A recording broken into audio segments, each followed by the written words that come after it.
suddenly that offer could get worse. So the Philly and Daryl Morey have to be very careful here. They do. They have to be very careful because there's no guarantees Dame or Beal or any star becomes available this season. This could end up being a dud year in terms of star movement.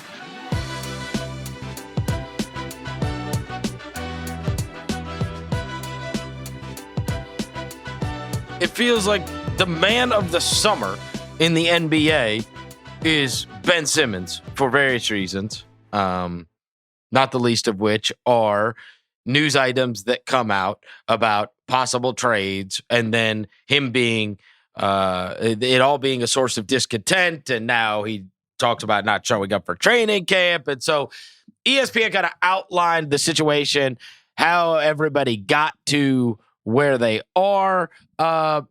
What do you make of it this week? And I know we got mailbag questions about this too. Yeah. But what do you make of it this week and the whole, are we going to be on training camp watch to see if his car pulls up?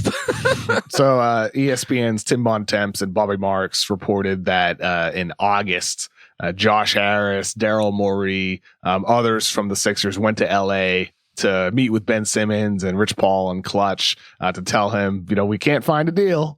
We want to move forward with you. We want to try to work this out during the season.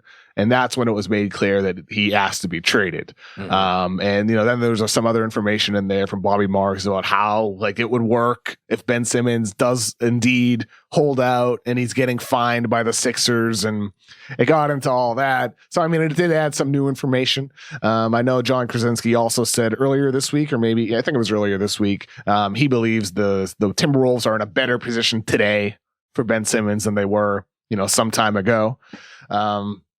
But in many ways, Chris, I don't know if this really changes the conversation for us. I thought it was interesting. We've talked about stuff. I think things remain unchanged in that sense. The Sixers will take this as far as they can until it reaches a breaking point. It's interesting because the NBA does have a little bit of a problem with the fact that this is happening with stars more often recently. That we had Jimmy Butler screaming at his GM, "You can't effing win without me," and whatever. And then, they lose at the beginning of the season, and that comes to a head, and Jimmy Butler ends up in Miami. And then you have James Harden, who doesn't show up to camp and then shows up out of shape, and then they're not giving maximum effort. And it's like, okay, we got to move on from this. We've got to move this guy somewhere else. And now you have a Ben Simmons situation where it's like, all right, we'll fine you, or the NBA may step in if he doesn't show up to training camp, because they certainly don't want this to be a precedent.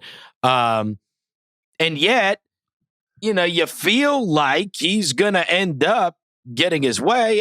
His is a little different because he's in the middle of a contract. He's got 4 years left on that contract. Right.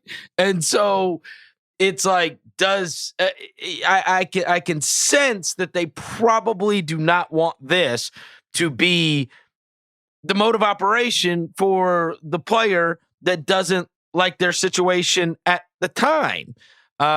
Because you do sign these massive contracts, and then because what's happening now is you get the bag and then you ask out. Right. That's how this works. And I don't know, you don't want guys not showing up to training camp. You don't want guys, star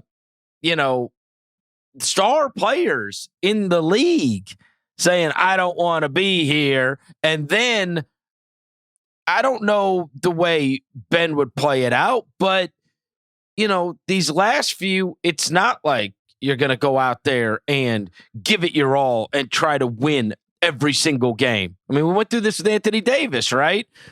Where that whole last part of that Pelicans season.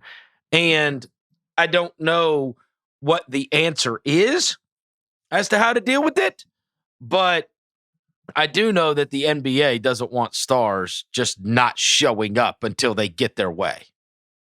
Yeah, player empowerment is, it's or, a great, or tanking it really, honestly, sure. Sabotaging something. Sure. That's the problem. Sure. It's like, you'd for guys to just say, hey, do right by me. I'll play my ass off, but do right by me. Keep looking for a deal. But that I don't think is what people necessarily expect, that it can be healthy and it just be a business. Hey, you get me where I want to get. This isn't the best for either of us. It becomes public, it becomes messy, and the player becomes disenchanted, and it F's up teams. Sure. I mean, like, player empowerment is a great thing in some ways, in the sense that, players feel like they have the ability to go where they want to go, and they should be. I mean, like, they're drafted into the NBA and they sign a 4-year contract, and then teams have the rights to match another 4-year deal potentially. So teams have the inherent advantage from the second players into the NBA. It helps balance things out. The negative is the fact that player empowerment really only applies to the top, 1 to 5% of players in the NBA. The top 10 to 25 to 30 guys are the only players that really have any leverage to move anywhere they want to go. And that directly affects the teams. It affects other players that are also moved and whatnot.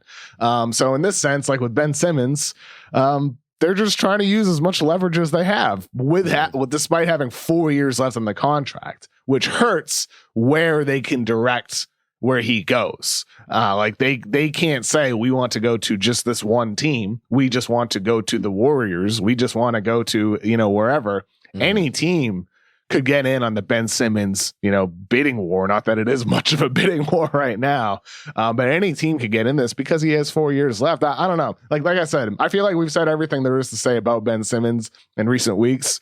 I just look forward to seeing how this plays out, because I still believe the Sixers would prefer to wait. But with that said, though, Chris, the other thing that happened this week is you have Damian Lillard making an Instagram post with him walking through the crowd in Portland, and he says, "Back for more, #Rip City is my city." This is the first time Damian Lillard has said anything like that, when just a couple weeks ago he's like, PDX here for now, or whatever it was that he said. So he said, "Back for more, Rip City is my city." That was just a couple days ago on Instagram. So, like I said, I've said it many times. People say Daryl Morey's waiting for Damian Lillard first, and then maybe Bradley Beal. Damian Lillard, like, even if he becomes available, you might not have the best offer. You just might not have the best offer. And with Bradley Beal, same thing. Same thing there. So for the Sixers, it might make sense to take a deal now. It could. It could. Because look how this backfires, Kevin. If it does backfire, you're the one left with the unhappy guy. Yeah. Damian Lillard becomes content. Brad Beal becomes content, and your guy's pissed off. Now what? Well, and that could, that could lower your, like, Philly's leverage too, because if they don't have like the Damian Lillard, Bradley Beal carrots hanging out there, as like, we have this potential if we wait. If you don't have that, then suddenly it's like, oh, what's your alternative? It's like James Wiseman and a couple picks from Golden State. Like, that's your alternative. We're not going to give you this additional pick if you're Minnesota. Suddenly that offer could get worse. So the Philly and Daryl Morey have to be very careful here. They do. They have to be very careful, because there's no guarantees Dame or Beal or any star becomes available this season. This could end up being a dud year in terms of star movement. But I'm still intrigued by the Simmons-McCollum thing as well. I think that's a path that makes some sense for both teams, especially for Portland. But maybe Damian Lillard knows that it's on the horizon. Maybe it's possible. He did like a post on Twitter as well of Simmons photoshopped into a Blazers jersey. That was a couple weeks ago. So maybe he knows. He might know something. Maybe that's why he is putting out there. Yeah. I'm in. Exactly. I love PDA. And you know the way this works, Kevin. We're off next week. We spent the whole damn summer talking about this guy, and it'll happen next week. If a trade happens next week, happens next week, are we doing a show? Are we going to hop on an emergency phone? I think we're going to at least have to get on the phone with each other and record something. It's ridiculous.